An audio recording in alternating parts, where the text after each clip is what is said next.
Dulu Partai Golkar ini adalah perannya waktu masih Ketua Wakil Presiden Pak Yusuf Kalla, dengan Bapak SBY jadi Presiden, Pak Yusuf Kalla adalah sebagai Wakil Presiden. Konflik Aceh yang terjadi berkepanjangan, tahun 2000 masih konflik ya, 2000 di wilayah Barat Selatan masih konflik, 2001, dan setelah tsunami juga 2004 masih dalam keadaan konflik.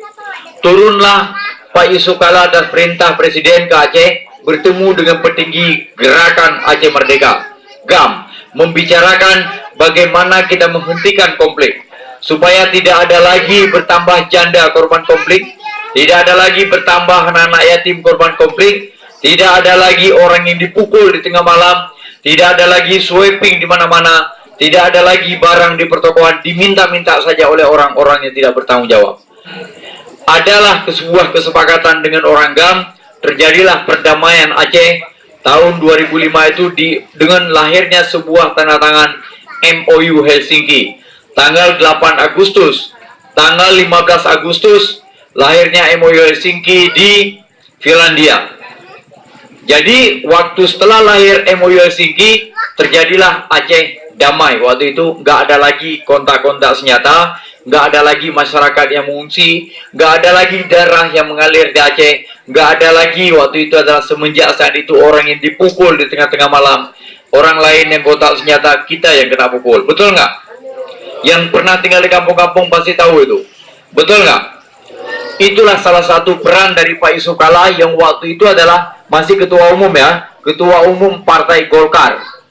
Beliau datang ke Aceh membicarakan itu, peran dari Partai Golkar salah satunya.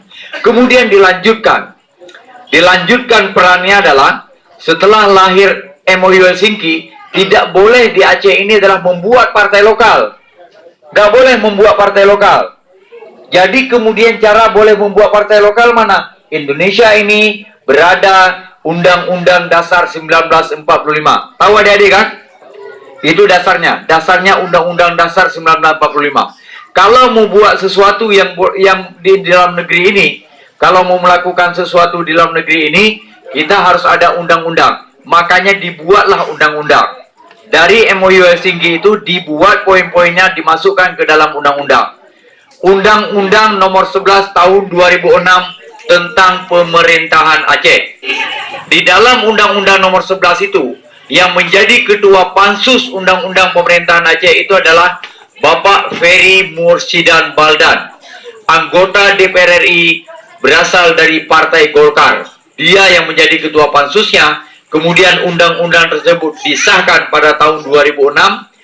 Dan saya waktu itu adalah pada saat hari pengesahan undang-undang itu bersama Pak Cut Agam hadir ke Jakarta ke gedung DPR RI. Waktu itu dalam rangka kami menuntut pemekaran Barat Selatan Aceh agar menjadi sebuah provinsi supaya dimasukkan ke dalam undang-undang. Tapi tidak disebutkan secara detail di dalam itu.